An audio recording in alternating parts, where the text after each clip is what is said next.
Smart listeners, suatu hari anak remaja saya mengeluhkan kekesalannya atas sikap salah seorang gurunya yang dianggap telah membuli di hadapan teman-temannya. Akibat perkataan gurunya yang dianggap tidak benar tersebut, maka teman-temannya jadi sering mengolok-olok dengan lontaran kalimat sang guru. Saya pun menanyakan kepada anak saya bagaimana perasaan dan apa yang akan dilakukannya atas peristiwa tersebut. Dengan penuh kemarahan, anak saya mengatakan bahwa dia ingin melawan ucapan gurunya yang dianggap tidak benar tersebut. Tetapi walau bagaimanapun, dia harus menghormati sang guru. Akhirnya, anak saya menyusun rencana bahwa dia akan memberikan tausiah yang akan ditampilkannya dalam kegiatan perkemahan beberapa minggu kemudian. Biasanya memang pada setiap acara berkemah, ada perwakilan siswa yang diminta untuk memberikan tausiah. Dan anak saya akan memanfaatkan momen tersebut dengan memberikan tausiah yang berjudul Bahaya Fitnah, yang ditujukan bagi sang guru. Saya pun menyetujui apa yang akan dilakukannya dan meminta dia mempersiapkan materi.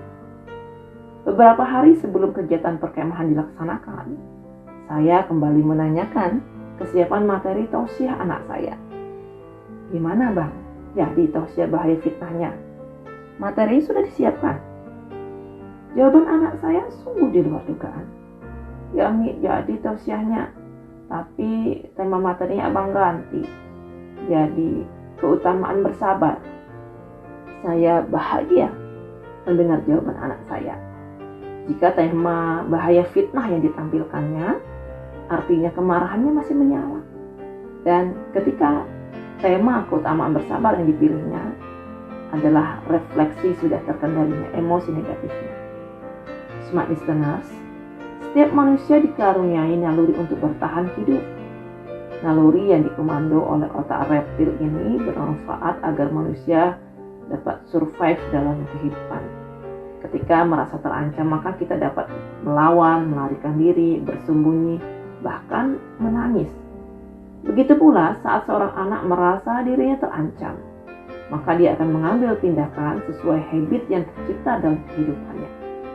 Reaksi survival anak sangat ditentukan bagaimana pola asuh, nilai-nilai dan pembiasaan yang ditanamkan orang tua kepada dirinya, termasuk pengalamannya bersama lingkungan.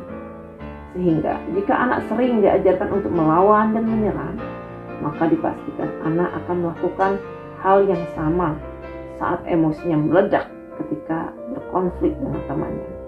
Bahkan anak pun akan berani menyerang gurunya. Mungkin masih segar dalam ingatan kita pada tahun 2018 ada siswa SMA negeri di Madura yang menganiaya guru keseniannya hingga tewas. Kejadian yang berlangsung saat di sekolah ini disebabkan karena siswa tidak terima karena dimarahi oleh gurunya. Penganiayaan yang berakhir pada kematian yang dilakukan siswa tersebut tidaklah direncanakan, tetapi terbangun oleh naluri yang dilandasi pola asuh yang ia dapatkan. Misalnya, anak yang sering diperlakukan kasar oleh orang tuanya, maka akan terbangun dalam dirinya karakter antisosial, agresif, dan selalu ingin membalas. Memahami bagaimana peran pola asuh dalam pembentukan karakter seorang anak, maka sebagai orang tua, kita wajib berhati-hati dalam menanamkan nilai-nilai pengasuhan pada anak-anak kita.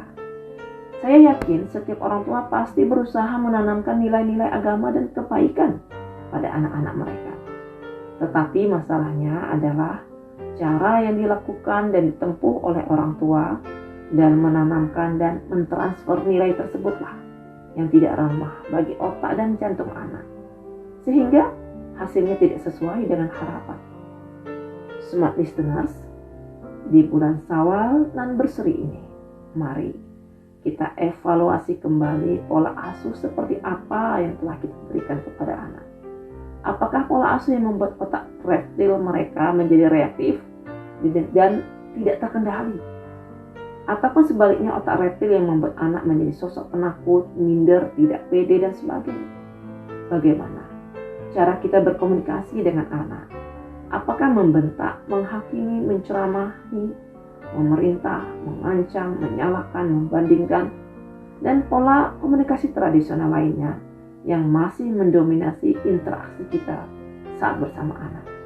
Sudahkah?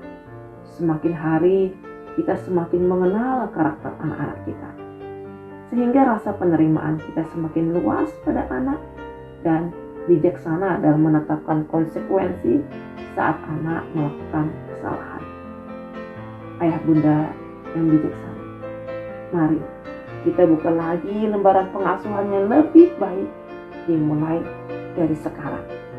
Semangat ya!